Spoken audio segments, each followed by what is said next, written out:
Did you guys give any consideration to try to compete in the 2020 Olympics at your weight class? I think the same thing Keyshawn did.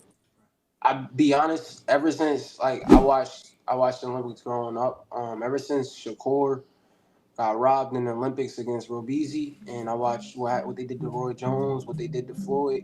I never had dreams of going to the Olympics. I had dreams of turning pro and being a world champion. Doing what you're doing. So I never really had dreams of going to the Olympics.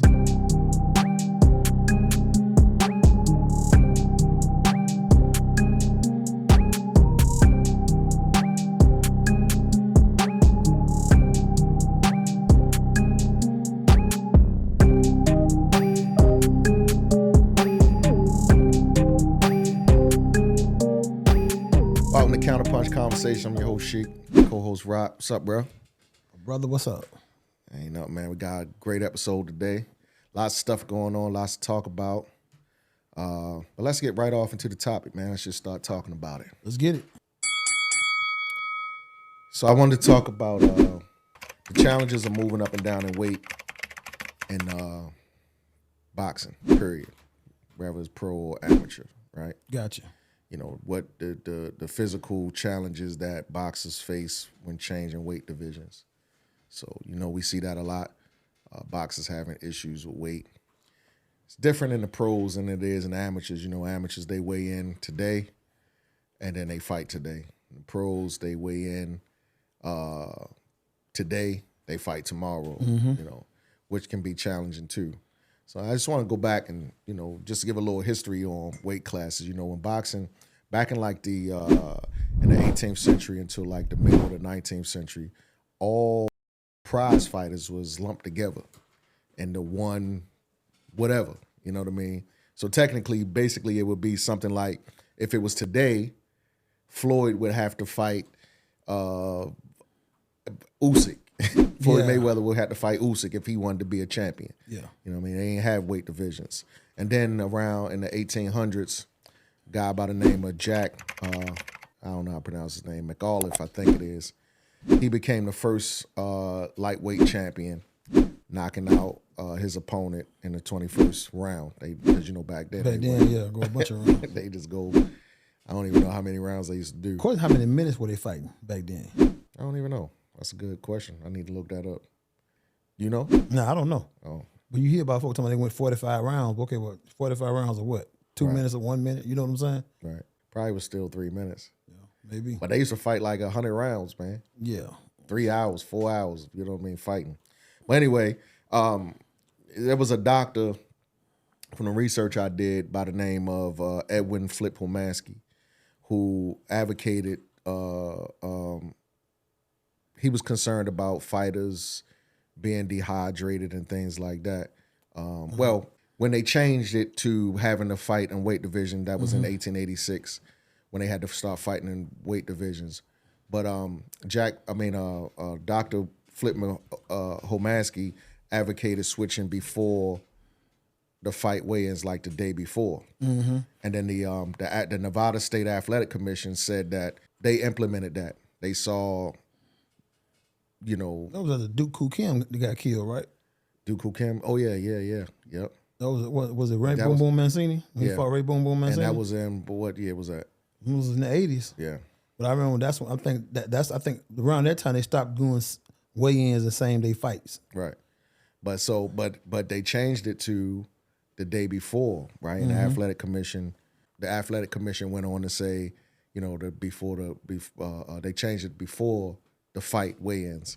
Yep. Here's the problem with the day before weigh-ins with fights. Yeah, right? I know where you're going with that. Where? The day before weigh-in means people think that they can actually weigh. They go, people who should be in a higher weight class, they put themselves in a lower weight class because they feel they can drain and kill themselves in the 24 hours prior to it, and then rehydrate up within the next 24 hours. And then so you got somebody fighting at 147. Now tomorrow they can hydrate. They 160. They coming in the ring a bunch of times. Yeah, weighing 160, 170, or whatever the case might be, which is still goes back to, you know, that becomes a danger now. And Homansky, he even changed his position on that after seeing a lot of. I think that's what happened with Boom Boom Mancini and Dooku Kim because in the 80s is when they started that before the day before weigh-ins, and I think that's when they changed it around that time, I think that's when he started to change his mind because it was like, okay, these jokers is hydrating all the way up to these heavy weights even right now today. Yep. You know what I mean? So. And you got a lot of boxers that take advantage of that. You know what I mean? Like you just said. I mean, they all take advantage of it. So it's really, but it wouldn't the play if everybody doing it, wouldn't the playing field be level unless one person is better at cutting weight than the next person, and that makes it puts you at a disadvantage. I mean, a lot of times people take fights based upon that.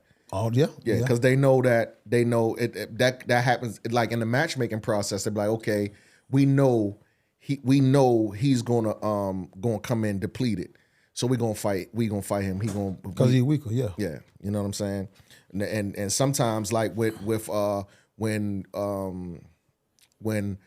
Oscar De La Hoya fought Pacquiao, if you remember that fight. Yep. You know what I'm saying?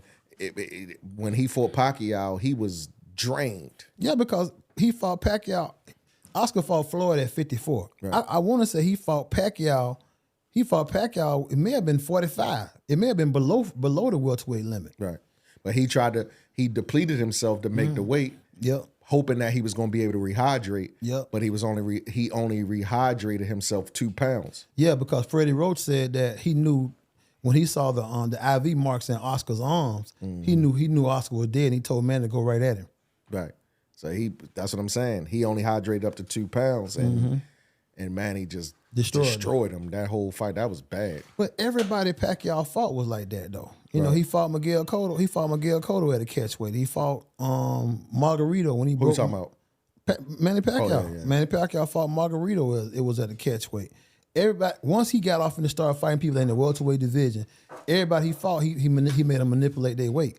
And I mean, and that's part of that's part of the seedier sides of boxing. I mean, dealing with weight is just part of boxing. Like with Ryan Garcia and Tank, Tank giving Ryan Garcia a rehydration clause from that standpoint. From what I understand, it's in most of Tank's contracts. Right. But that's part of boxing.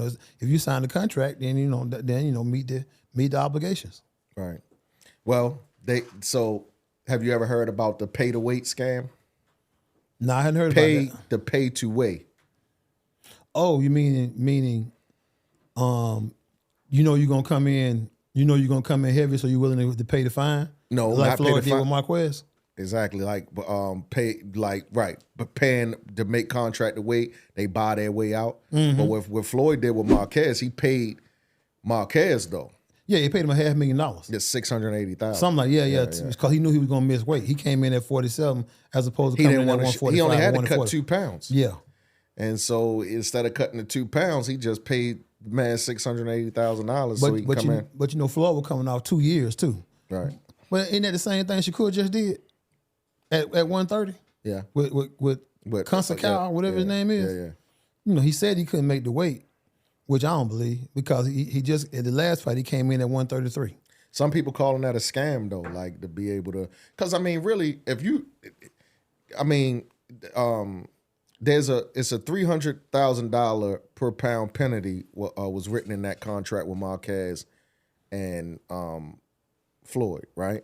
So if you got the money and the means to pay to pay for weighing in, what's the point of even having a weight? What's the point of even having weight division? So we back at square one. Yeah. Where we fighting people that's, you know what I'm saying, like any weight, and that's dangerous, man. It is. I mean, it's especially dangerous in boxing. The thing about weight classes is this: if you got a bigger fighter with less skill than a smaller fighter, then it don't really come in that much play. But if you got two high skilled boxers, perfect example, Charlo, Canelo, right? Both of them world champions from that standpoint. Both of them have been undisputed in weight classes. Charlo come up 17 pounds, or something like that, 14, 15, 17 pounds to fight Canelo, right? at that point in time, it makes a difference because now you got skill for skill. Right. So now the bigger boxer is supposed to win, and you saw that. And Charlo got hit with something, and it was a wrap. Yeah. But I mean, but when you hydrating up 20, 30 pounds a day, you know what I'm saying? The day of the fight, you know what I mean? That just can be ridiculous, man. They do it, and the boxers are starting to learn how to do that. But you know who really do that? Them the MMA fighters, the UFC fighters. Right. Coming down forward. I mean, I've seen Conor McGregor lost 20 pounds. He was 175. Him and Floyd fought at 155. He was 170, 175 a day or two before the fight, and then he came down and made 155, lost 20 pounds in like a day. Yeah, that's crazy. Insane. Yeah, that's crazy.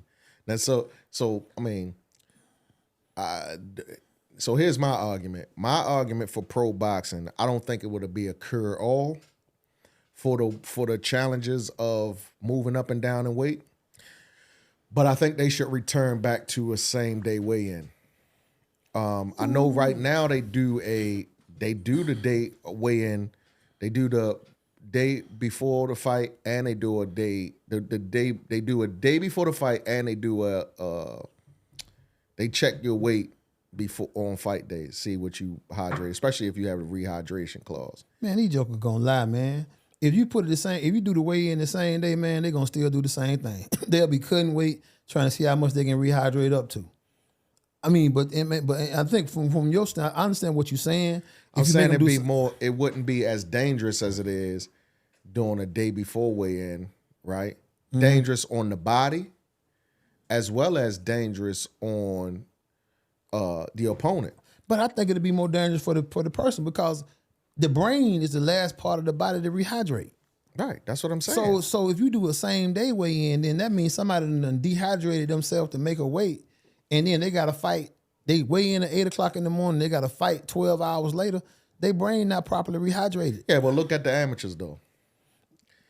In the amateurs, you got to weigh in the day of the fight. But how much? But how are people? But are boxers just really just dehydrating themselves that day? I mean, for the most part, they watch their weight. Yeah, because they know. Yeah, that's true. They know what they got to do, so they watch their weight. They got to fight 7 days, 5 days, right. 4 to 5 days, 3 to 5 days. But you got pros fighting at 147, walking around at 190, because they know they'll be able to get the weight off way in the day before and then hydrate up the next day. So you know what I'm saying? Yeah, that's true. Ain't nobody fighting in the amateurs at 147 walking around at 190, bro. No, they're not. They're not. So the question would be whether or not whether or not the weight class would change as far as individuals are concerned if you did it like that. Yeah, I think I really believe it wouldn't be a cure-all, but I think I think in the pros they should change back to day of weigh-ins because it would make it more competitive. In my opinion, it would make it more competitive. It would not be as dangerous on the person's body. It wouldn't be as dangerous on your opponent. I don't know, man. Boxing crazy. See, because Tank, people think Tank is crazy, and Tank is scared by always putting rehydration clauses in his contracts. But I would do the same thing, man. I would do the same thing. But hell, Tank bigger than all of them anyway. Well, he just a little bowling ball.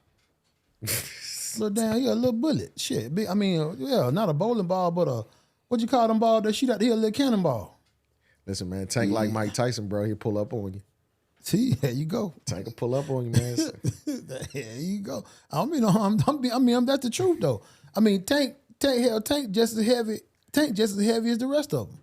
Right. But I don't know. I mean, I understand your point and where you coming from in regards to same day weigh in. What you hoping is that people actually get into their true size and what they're supposed to fight. Yeah, where you supposed to fight at, or just walking a fight because walk first of all, pro boxing, almost. Amateurs, and we're gonna close out with this, right?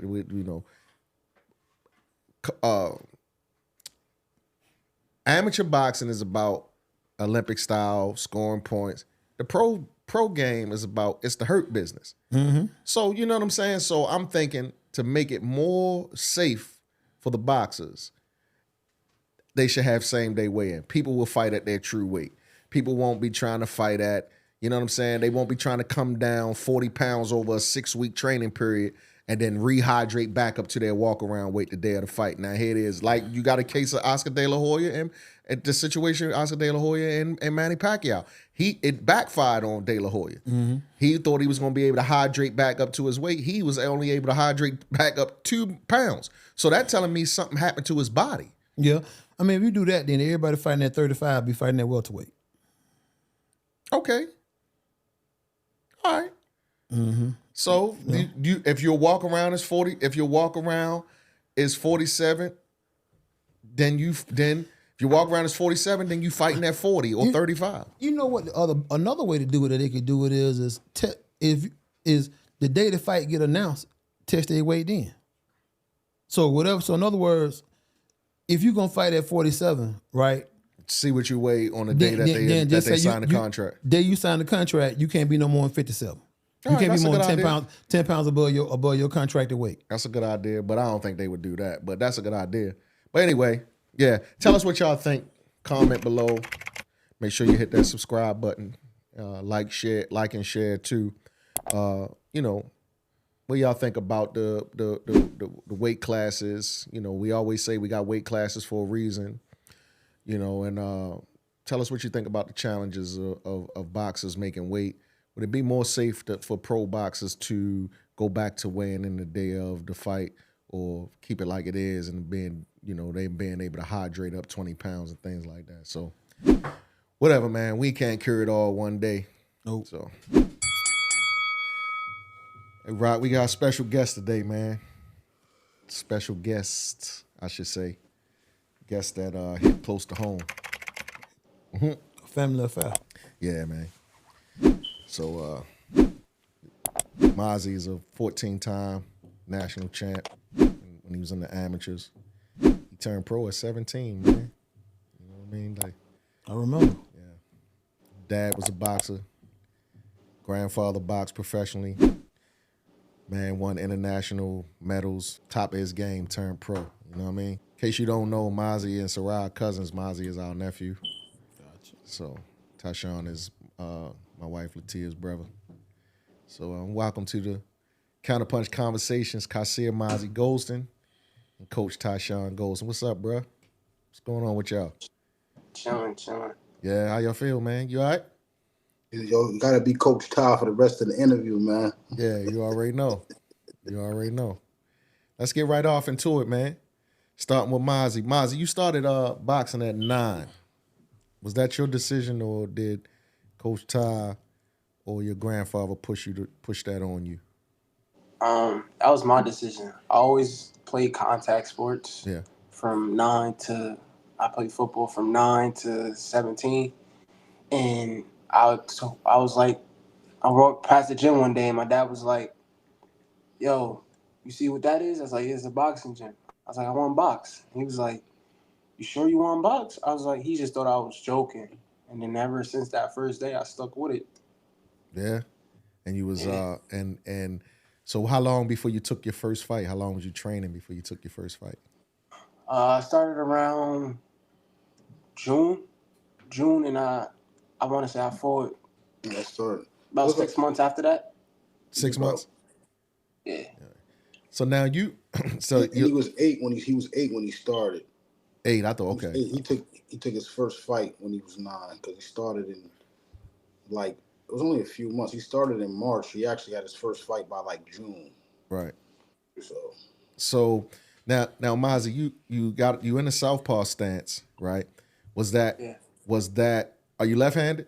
Yeah, I'm right-handed actually. Right. So was that by design, or you just, did Coach Ty just look at you like, man, I think you should be southpaw? How did that come about? How did you develop that southpaw stance?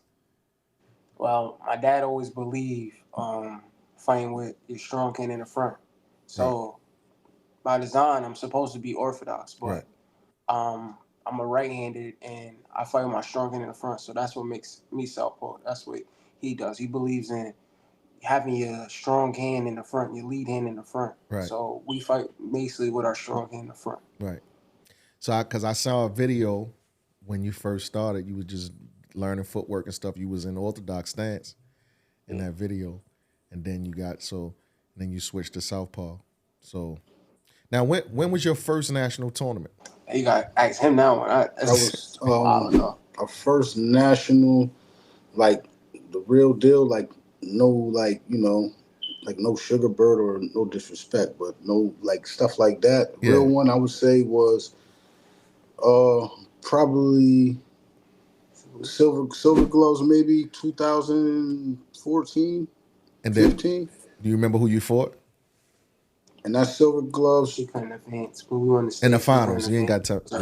yeah, we couldn't. Yeah, that was the first year we went because of the age group. We didn't advance.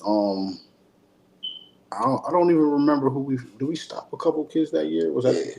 Yeah, we had a couple kids. We fought a couple kids out of New York, and we had a couple stoppages. Actually, the fight for the finals, we were supposed to fight, and the kid pulled out when they seen what we did to the kid the day before. So we actually didn't even get to fight for the championship. And, this was at nationals or the. This was the states. Right. What about nationals? First time nationals. 2015, my first time I went to the nationals was Silver Gloves 2015. And did you win? Yeah, I won the whole thing. Right. That was a tournament. I fought Trinidad Vargas in the finals, Jaleel Hackett in the semifinals. Right. And I think I had to buy the quarter. Yeah. Now I was going to ask you, because you mentioned Jaleel Hackett, right? Jaleel has said that you were his toughest opponent in the amateurs, right? Who do you see as your most difficult opponent that, when you was in amateurs? Who was your most difficult opponent? Definitely growing up, it was definitely Jaleel. Right. As I start going overseas, the Kazakhstan kids, they had the European style, they had the tougher style. They use their front arm really good. Mm-hmm. They use their distance really good. So I definitely say Jaleel and some of the Kazakhstan kids. Kazakhstan. Yeah, Kazakhstan is tough, man. Kazakhstan is the... I say the boys' toughest team. I don't think the girls' one is like... Who's tougher than the girls? The boys no, is definitely I'm tough. saying the boys' Kazakhstan team is like, they got a completely different style than the girls. Yeah. Like, they teach the girls to like hold and like just push you back and stuff. Mm-hmm. It's like different. Triple G is Kazakhstan, right? Triple G is Kazakhstan. Yep. You made the junior team 2 years in a row. Junior high performance team 2 years straight. You won the national championships in December. Describe your experience, being on that team with the legendary Augie Sanchez. Augie Sanchez Beat Floyd. Yeah, he was the last American to beat Floyd Mayweather in the trials, I think it was. But out of Vegas. He's out of Vegas. Yeah. He was the head coach of the junior team. Describe your experiences. Creating a relationship with Augie over them 2 years we was together. So year one we didn't get to travel overseas. Right. And we did though. We traveled overseas, but it wasn't with Team USA. We traveled like we're gonna get into that. Year one we just we went to camp about 3 times. We got comfortable with Augie. Some camps my dad was there, some camps he wasn't. And then year two, I already was comfortable with Augie, and my dad couldn't go to the overseas tournament with Team USA. So I already grew a relationship with Augie, and him working the corner, it was good. And even my pro debut, when my pro debut, we was out in Vegas. We finished up camp with Augie for the last week. Right. So you describe your experience. You're 14 years old. You get on that team. You go out to the Olympic Training Center. You've been boxing 5-6 years now. How did it feel, being on a team? Was there any differences? Did you feel different? Was the coaching different? Did you feel like, what was the experiences? I think the coaching was nothing I wasn't used to. Like I knew the coaches. I was comfortable out there. I mean, nothing I'd never seen with the coaches, nothing I never heard. Mm-hmm. So I just think, I was comfortable. That's all I can say. I was comfortable. Right. Good. So 2017 was a good year for you in the amateurs. You know what I mean? Yeah. You did a lot in 2017. You got a silver medal in the Junior Nations Cup in Serbia. But here's the crazy thing. You got the best fighter of that award of that tournament.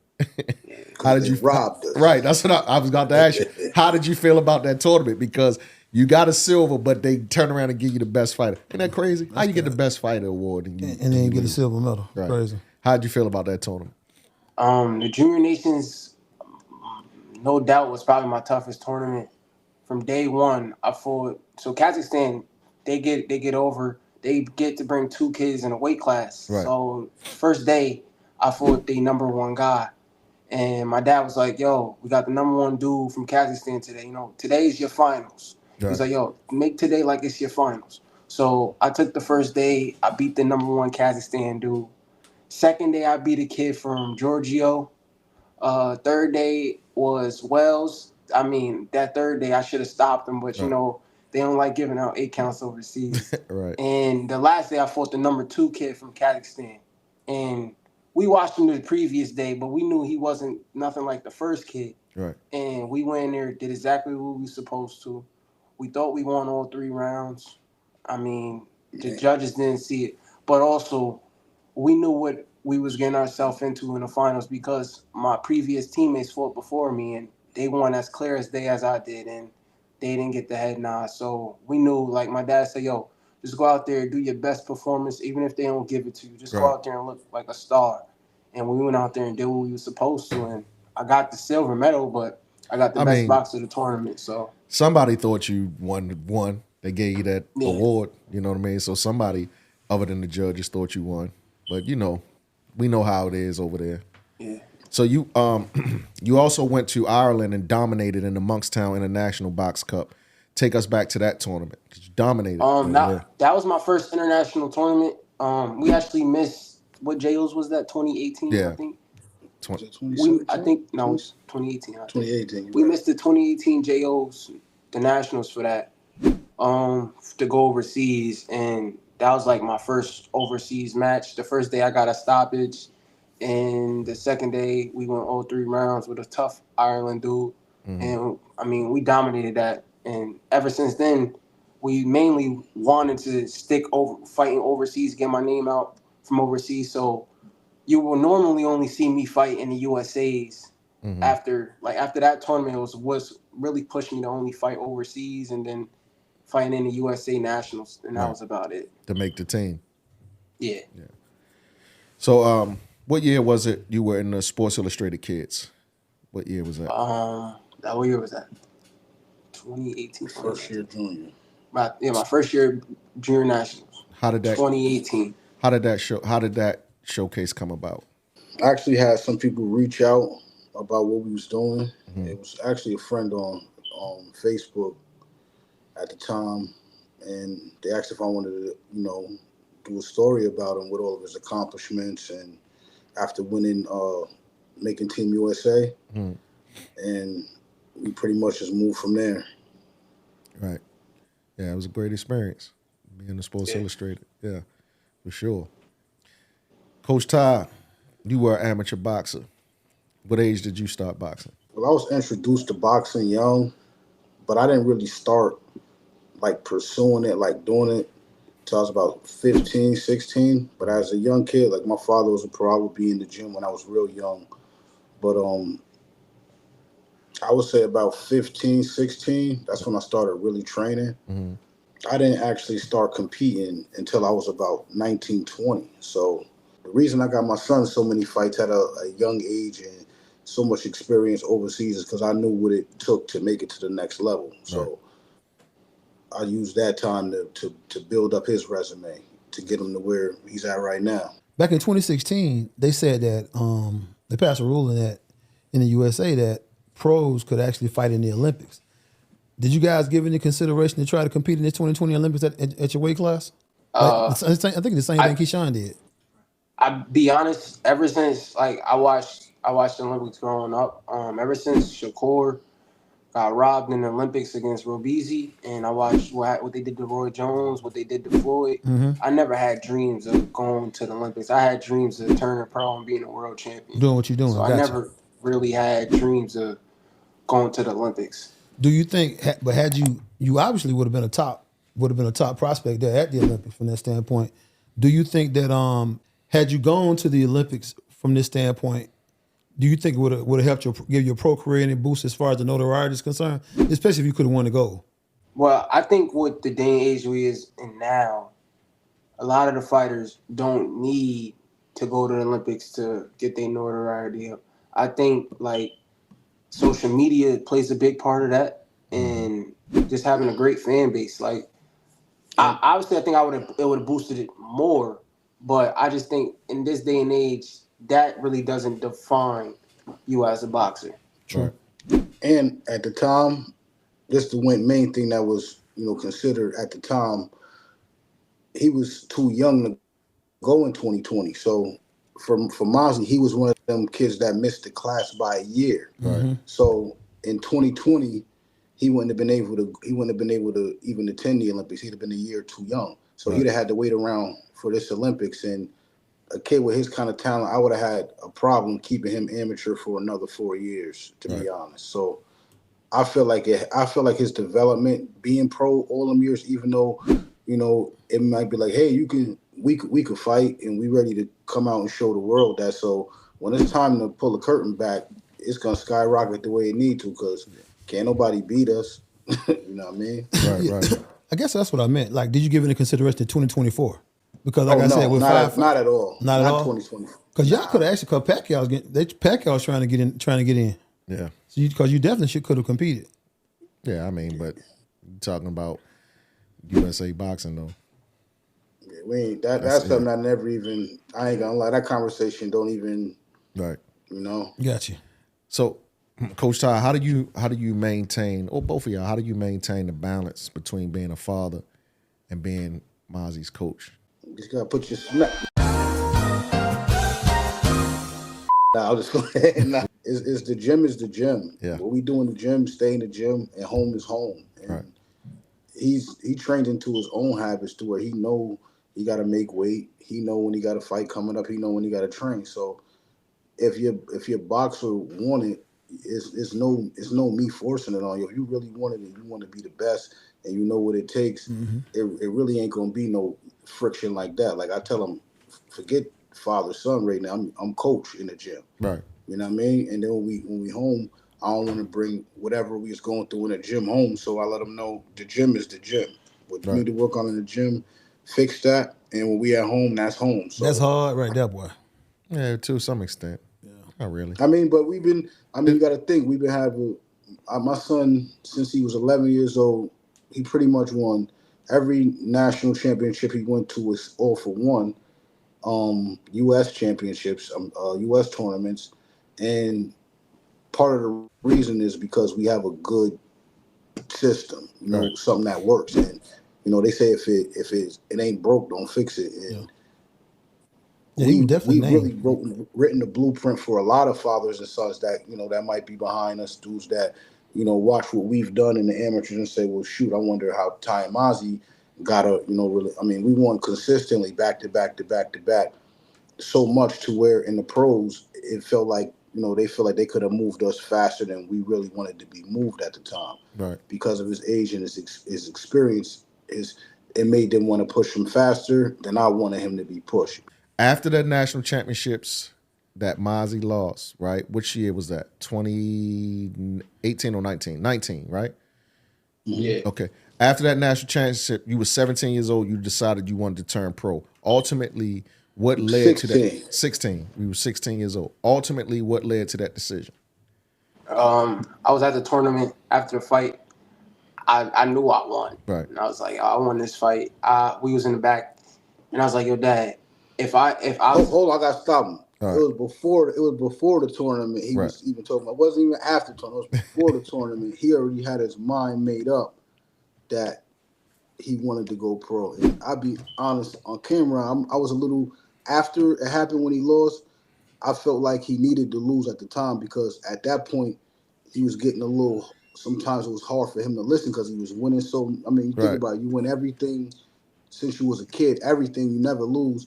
Like, some things I was saying to him, he was just like, no, I know how to do, I got this. And he wasn't listening. So when that happened, it kind of snapped him back into reality. And he said, yo, Dad, look, I hear what you're saying about this, but I don't really want to do amateurs no more. I really want to go pro. And I said, look, I get what you're saying. You got 200 fights. If you want to become a professional, I need you to train the way it's going to take for you to become a professional. Give me 6 months of working hard, show me, and we can make that move. Right. Other than that, it was going to be him taking a year off and going back to playing football. And So he wasn't having that.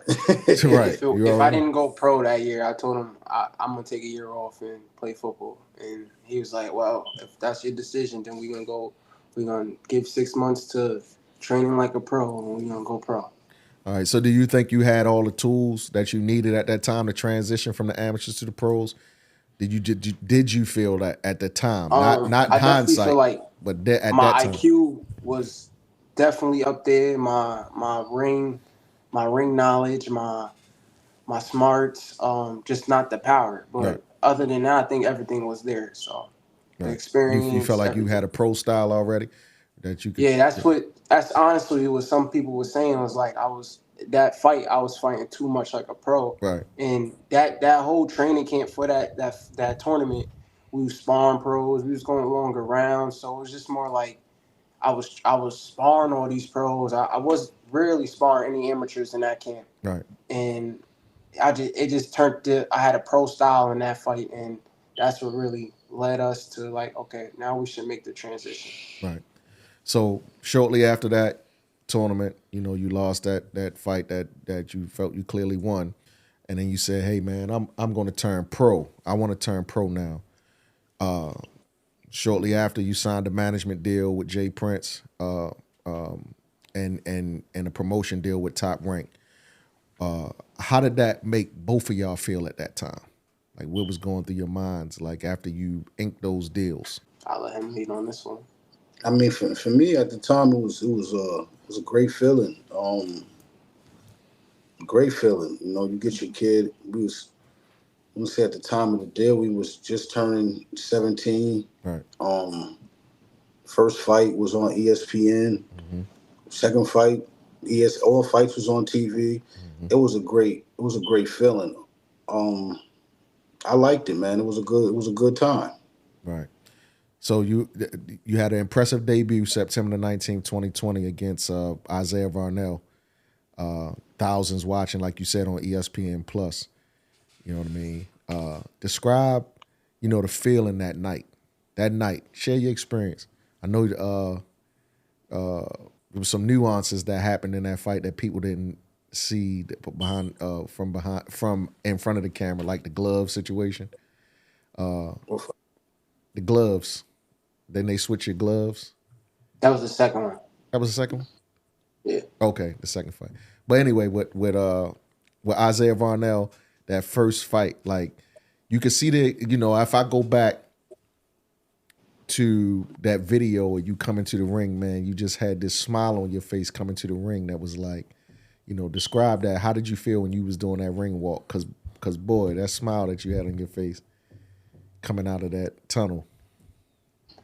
I think that experience that I just was in my moment. Like I always dreamed of me being a pro. I was in my moment. Mm-hmm. I knew I was in there. A lot of guys don't take a winning record, 3-2 guy on their pro debut. I had a great training camp out in Houston. I knew I did everything I was supposed to, and I just knew like, yo, this is your moment. Go shine like you are, like a star you are. So me walking to the ring, I was just like, yo, I'm about to show everybody who I am. Right. And that's where the smile was from, and I showed it that fight. Yeah, I mean, it was impressive, that debut fight. And your second fight against Llewellyn McClammy that you mentioned, that was, yeah, you're right, that was the glove situation. But when your fight that Coach Ty, you couldn't be in the corner because of the COVID protocols, what challenge did you face as a coach, knowing, what challenges did both of you face? Like you knowing that you couldn't be in the corner, and Mazy, your coach he wasn't going to be in your corner. What challenges did you face doing? This is your second pro fight. Like, it's not like the amateurs, like, okay, I'm used to this. I got 200 fights. This is your second pro fight, and your coach can't be in your corner. For me, I mean, at the time, I was upset that I couldn't be in the corner, but at the same time, when you work closely with people and you got dependable people that you work with. Mm-hmm. So I had Coach Jarek Jones. I had K. Karoma fill in for me. And when you got people that you work good with and close with, and, you got a good rapport, and you know what they bring to the table, it don't really make you I wasn't. Now let's say if I would have went out there and I'd have been by myself, and it would have been nobody that I could have pushed, to work his corner, then that would have been a whole different story. Right. But having people that was already there that could, I actually felt good sitting back, being able to watch the fight on the bed on TV. I was like, it was a different feeling. Right. I was like, I could kind of enjoy it a little, look different on TV. But did you at that moment? Did you say, man? Was that the moment that you felt like Mazy is he's a professional? Like, he knows what to do. He know how to go execute the game plan. Without me, he know what the game plan is. Did you feel at that moment like, yeah, he's here? No, I knew that at 11, 12 years old. Yeah, man, when he fought and won the silver gloves with a sprained ankle, like the whole week, I knew it was sprained. By the time we fought that tournament, his ankle was like, we had to like basically almost cut his shoe off. Like, ankle was so fat. Right. Like 3 days after that tournament, I was on crutches and I had to. So I've always known that he had the ability to, in some instances where those things is the things that you have to watch out for when you got a fighter that might go. There's times where I might be like, yo, if you ain't feeling like this, you need to let me know. And because of his attitude, he'll be like, nah, I got it. Right. When maybe it should be some of the things that you might want to pull a cord on. Right. You know what I mean? So now sometimes you got to save your fighter from themselves. Already. No doubt. On the fight that you had, I think it was your fourth fight. You was on the Zapata and Vargas undercard. Mark Masura, well, I think that's his name. But he was a dirty fighter, man. He was dirty, headbutting you and all of that. How did you overcome those challenges and end up getting a unanimous decision? Because you could easily lost your cool in that fight because he was really dirty. So do you remember what was going on in your mind during that fight? What was going on in your corner? And how did you overcome those things to get a unanimous decision? Truthfully, me and my dad we should have got him up out of there, but when the kitchen was getting hot, he knew what to do to throw a young fighter off his game, but he didn't really throw me off course. I was used to, I'm not saying I'm not used to the dirty stuff, but I wasn't so like, how can I say, I wasn't like knowing it was going to happen in a fight like just now. So like, I would get like dirty stuff like, we got a veteran in the gym, Will, he doesn't do dirty stuff, but he lets us know like, yo, a fighter will do this. And it happened that fight. I got headbutted. I got hit low. Yeah, it was, and he was all over the place with it. I just happened to just stay with my game plan because on the verge of him doing that, he was on his way out, man. But he knew what to do at the point in time and try to throw me off, but it didn't work. We still stayed composed, and staying composed is like the experience I got in the ring with a lot of these dudes. Like just having the experience, just knowing you got to keep your composure when stuff like this happen. Because I could have blew up and got hit with unnecessary shots that I should never got hit with, but I kept my calm and just figured out a way to get past the dirty stuff and just win the fight. Right. All right. So yeah, man. I mean that guy was dirty, bro. I mean, it was blatant. It wasn't even like it was some dirty tricks. That was it was just blatant. But anyway, one more thing. Family. I believe family is very important. So it's very important to me. You know what I'm saying? So and family plays a very important part in anybody's success. You know what I'm saying? Your aunt makes all of your custom boxing, Do her thing. Yeah, she makes all your custom boxing uniforms and things like that. How important is family involvement in your journey and your success? Family is everything in this journey. Like you just said, like my aunt makes my kids. I got cousins and amateurs that's doing their thing. My father's my coach. Mm-hmm. My grandfather's still around. So, my little brother is getting right into it now. So it's like family is everything in this sport of boxing. And you can just clearly see that it plays a big part in my career. Right. Yes. Of course. So the biggest part of amateur boxing, the biggest part of boxing and amateur boxing, the biggest transition is the stuff that's outside of the ring, right? So how y'all negotiate that? The business in regards to dealing with the business of boxing and being able to move your career in the way that you think it should be moved. I mean, I let my dad. I stick to the stuff in the ring and everything I can handle in the ring, and I let everything that he can handle outside of the ring. I let him handle all of that, and that's mainly my part. My part is what I'm gonna do in the ring. Coach, how you dealing with them sharks? The fight now. Say it again. I'll ask Coach how you dealing with them sharks. I mean, you got a club. You clubbing them in the head.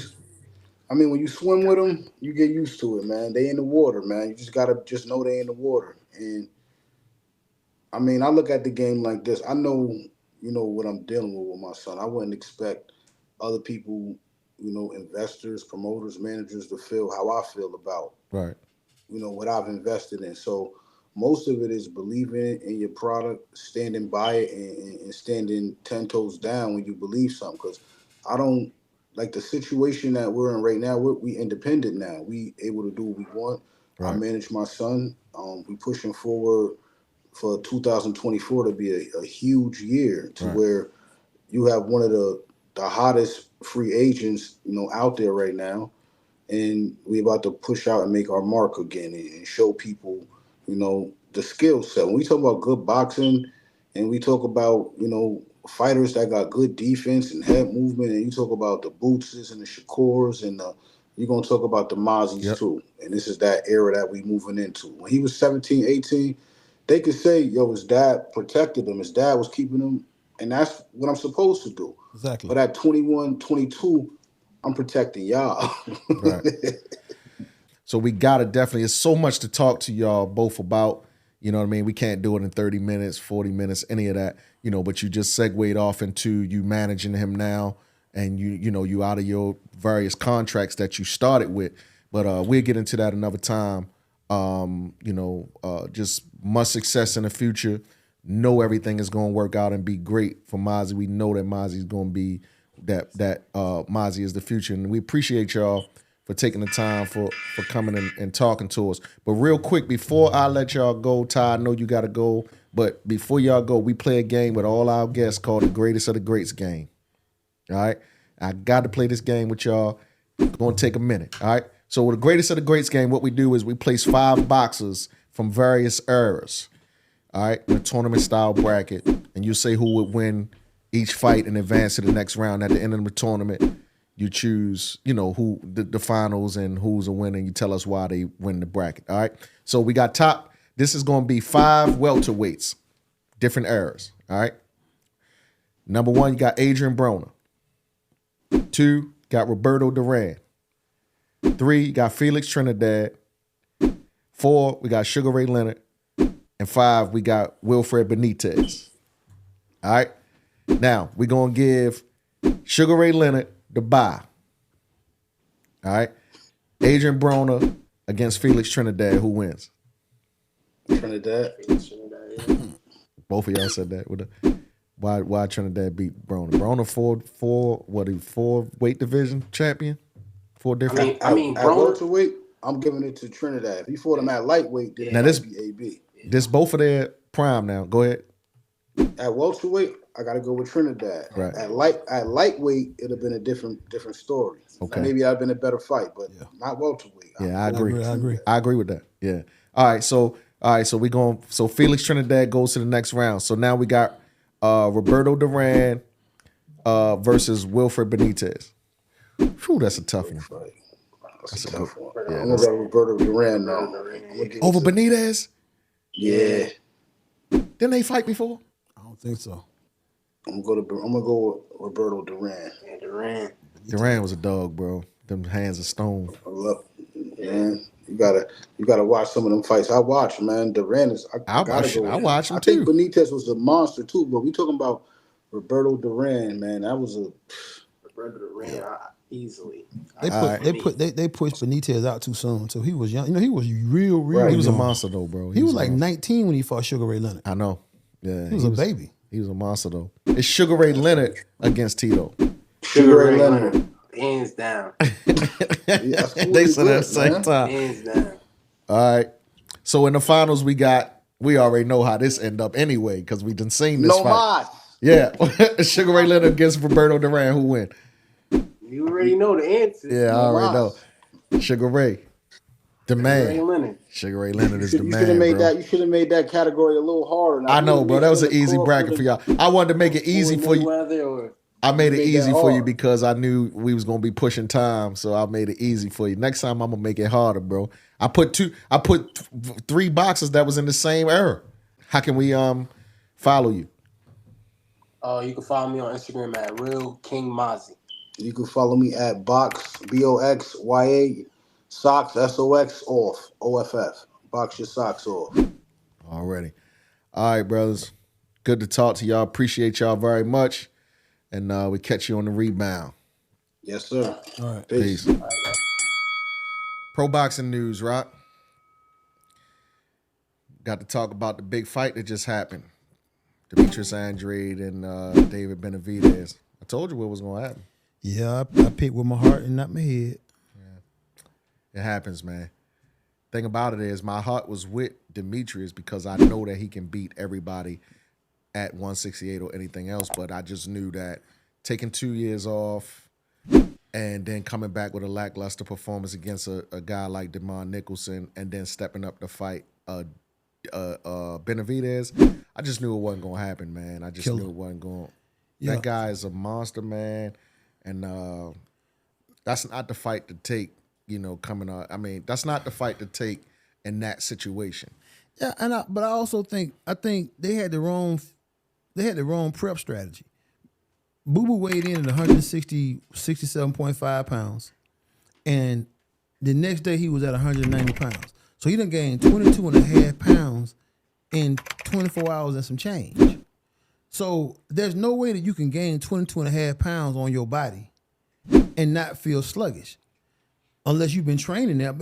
And he probably was training 5, 6, 7 pounds above the cut, about 175. Right. So you get in the ring at 190 pounds, then you feeling like a big log, a big slug in the ring. Right. When you should have been saying, okay, there's no way I'm gonna be able to overpower this guy. I need to have my conditioning up and I need to have my speed up. That's what Caleb Plant did. Caleb Plant survived because they didn't worry about power. They worried about speed and conditioning. Right. I think had Boo Boo taken that approach as opposed to coming in the ring and, like Wilder did against Fury and gaining, 25 pounds from that standpoint, he put himself at a disadvantage on a couple spots. Right. Number one, he too heavy to be fast. Number two, the more size and muscle you got on you, the more oxygen it takes in your blood for your conditioning. So he didn't have the conditioning. I mean, it started out like competitive, you know what I mean? But all the Benavidez fights start like that. You got to know that come that third, fourth round, he gonna start walking you down. Yeah, and it just got ugly, man. I mean, he was good for 4 rounds. And he said something. He said at the press conference. He said, "Man, this is gonna be ugly." He said, "All of my opponents go to hospital." And I was like, "Man, he ain't lying, man." But Benavidez is a heavyweight fighting at 168. I don't think he a heavyweight. Man weighed 250 pounds when he was 15 years old. He a heavyweight. Yeah, he was a fat boy though. Don't care. But he was a fat boy. It wasn't like that was his natural weight. That man is a heavyweight who was able to get himself down into 168 pounds. Right. If he's a heavyweight, he's a heavyweight who through boxing and through discipline, can't take you through discipline, he's able to get himself down to that weight. I mean, he was 15, 16, 17 years old sparring Triple G. Well, I was right about that fight. I knew what was going to happen with that fight, but I was wrong about Jamal Charlo and Jose Benavidez fight. I thought Jose Benavidez would knock Charlo out. And the only reason I thought that is because of the mental condition that Charlo was in and him not fighting for 2 years. But, man, did he look good. He put a clinic on, man.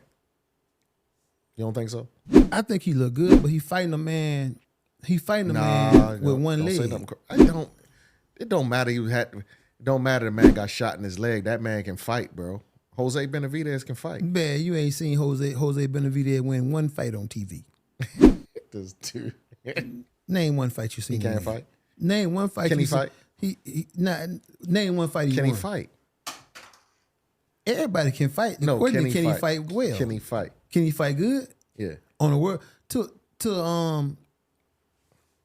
So he wasn't a worthy opponent, is what you're saying.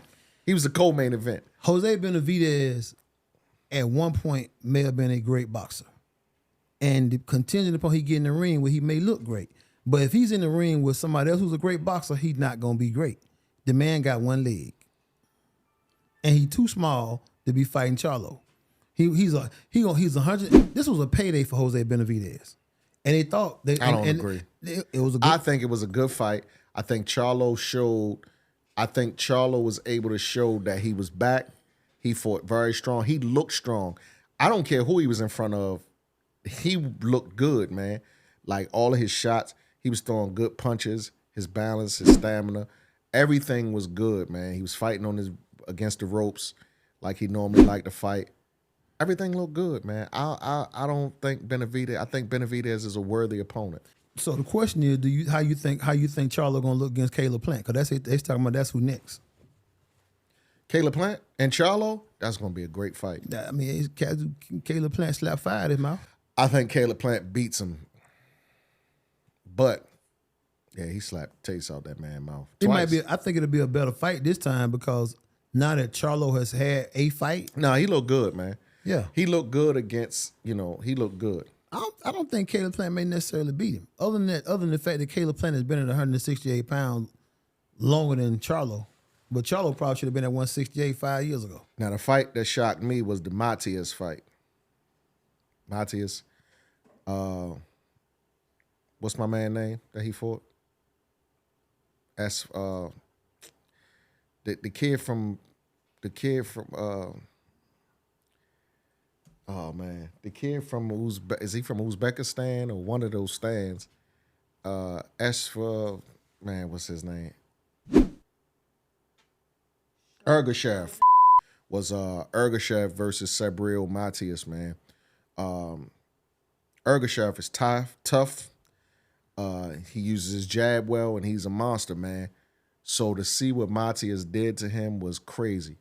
He fought the perfect fight. He just walked him down, man. Just walked him down. He smothered all his shots. He threw punches where Ergashev just couldn't do nothing. He ended up stopping him, man. It was like I couldn't believe it. I thought body shots. Ergashev said my legs don't work. Man, he was hitting him with everything. Matias was hitting him with everything. Like, yeah, and then that's why Matias went to the body and they took his legs from him. Yeah, man, he was, man, listen, that boy is a contender at 135. You better keep an eye out on him. Me at 140. He's a contender at 140. You better keep an eye out on him. Matias is a world champion at 140. I know that. But I'm saying he's a contender at 140. I know he's a world champion, but I'm saying he's a contender he don't got all the belts. No, he don't. He's a contender at 140. Listen. I saw him destroy Malik Hawkins. Yeah, the head. No, he's the one. He won a Calvin Ford them boys. Yeah, listen, man. But that was about 2-3 years ago. He made a believer out of me against Ergashev because Ergashev is a monster, bro. So he made a believer out of me. He made a believer because Ergashev, man, I'm telling you, man, I seen that boy demolish people, but he could not get into his fight. Matias took Matias. I always call him Matias, but Matias. Subriel gonna be in San Francisco on Saturday, on the 9th. Yeah, he a monster. Next week, man. brother. He a monster, man. So that was a great card, man. I like that card very much, and looking for more great fights like that. So it's interesting though because Subriel Matias, like when I watch him punch, he doesn't look like he put a lot of body weight behind his punches. It looked like he punched from his shoulders, right? But he throw constant punches. So I'm wondering. I mean, he got to be putting some power behind him for something though. But he's not really he don't really just knock you out, have thud and power. He just wear you down. Yeah. Cause like Malik Hawkins, man, I think Malik threw boxing too after that fight. Man, that boy he put on a clinic against Ergashev, man. I can't believe it. I'm still shocked behind it. So great fight, Got so much more to talk about in boxing news, but Subriel. Yeah. Anyway, so much for that. Hey, another boxing news. Did you see the story on Adrian Broner and Ryan Garcia? No, you just surprised me with that. Yeah. I knew they were supposed to be talking about fighting though. Back in June of 2023, Oscar De La Hoya had tweeted, "Good luck to Adrian Broner." He said, "Have Don King call me if you want to make a mega fight at 140." And that was June 6th of 2023. And Don King said that he was interested in making a fight between AB and Garcia. And but Broner had said that he had never heard anything from Don King over the potential fight with Garcia on December the 9th. They wanted to try to make the fight for December the 9th. So it was reported that on November the 7th, that Adrian Broner was just hearing about it, and then he responded, and he responded to it and said that he would fight him. It's just weird though that Don King never told him that he had an offer on the table, you know, because that could have been a big money fight for him. Now I don't blame Don King because Don King is 90-some years old. So yeah, but also, I mean, man, come on, man, it's 2023. It ain't 1983. Yeah, it's something on social media. There ain't no excuse for AB not knowing. If Oscar, I don't think it was on. I don't know, man. I don't know. He tweeted out. I remember hearing about it, but it was on Twitter though. Ain't nobody using Twitter. Who? Nobody using Twitter. Man, AB all over Instagram. But man, everybody. Yes, well, he do said he use didn't Twitter. hear, bro. What you think he lied? He said he didn't know. I mean, AB could have been drunk. Which is bad because now he's missing out on money. He said, That "I'm the was easy same." money. He said, "I'm the same person." I said, "I don't need a tune-up fight for Ryan Garcia. I'm the same person who fought Manny Pacquiao. So why would I be afraid of saving Private Ryan?" He ain't afraid. He's not afraid. He said, "Send the contract." He's not afraid. The question is, can AB make the weight? Right. Every time AB fights somebody, try to fight somebody at 140. The last time AB made 140 was against Micah Garcia. And he was looking dry and ashy. Right. Well, Golden Boy president Eric Gomez said he revealed the communication. He revealed the miscommunication. He said that Don King was given the offer, but that Broner disregarded it. So they automatically thought that Broner just said he didn't want to fight him. Don King probably had it probably sitting up on their teeth beside the bed. Right. Well, I mean, but De La Hoya been talking about Ryan Garcia fighting Teofimo or Devin Haney early in 2024. So they just trying to get money out of Ryan now because they feuding right now and they don't care what happened to Ryan right now. They talking. So they no longer trying to promote and build Ryan. They're just trying to cash out on her. Well, he got 3 options right now. Ryan Garcia got 3 options in 2024. He got Teofimo, Devin Haney, or Tank. Those are his 3 options. I would take the fight with my boy. I would take the fight with Broner. I would take the fight with Broner too. I want him to take the fight with Broner because I want to see Broner make some money and not end up in a bad way. Right. That's why I don't think AB gonna beat Ryan. I think that's a good comeback fight for Ryan. Probably knock AB out or something. He not gonna knock no AB out. Me ain't gonna knock AB out because AB don't get knocked out. But I don't even think he can beat Adrian Broner. If Adrian Broner take it serious and train, he can't beat Adrian Broner. You think he can beat Adrian Broner? But is AB number one? What has AB been doing? He been training, far as I know. Number 2, is AB gonna take it seriously?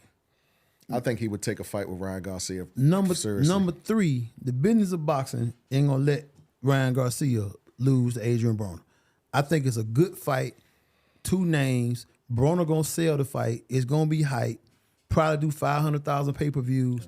AB get a nice payday, and then hopefully AB can ride on off into the sunset. All right, well, we'll see That's what I want for AB. We'll see how it unfolds. Real quick before we close out, right?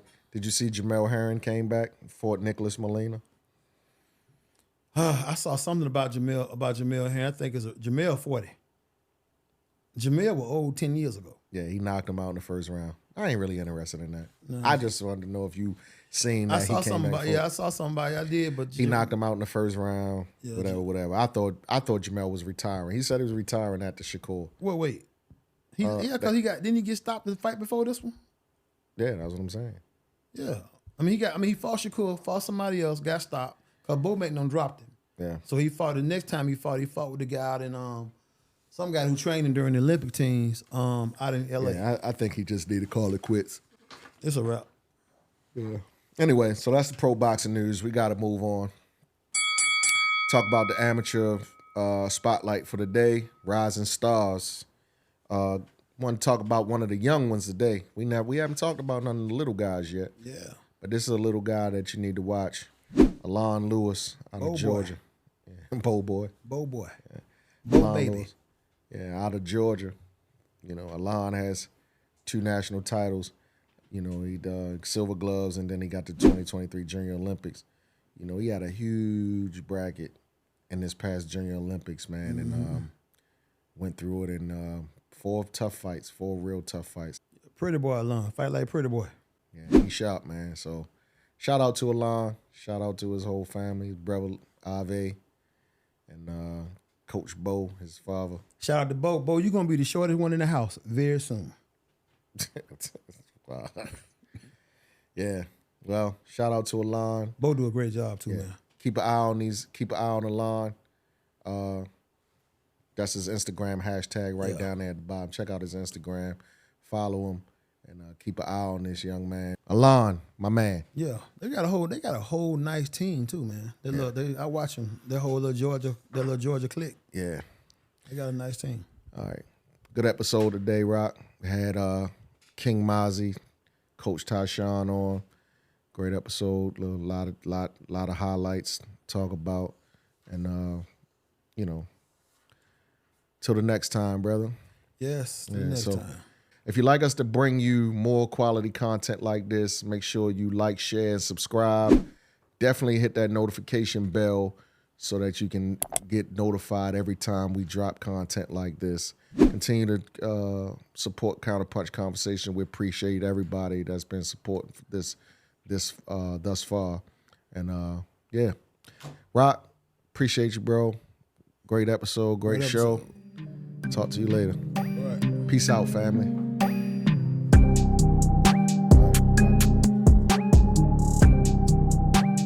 Thanks for hanging out with us today on Counterpunch Conversations.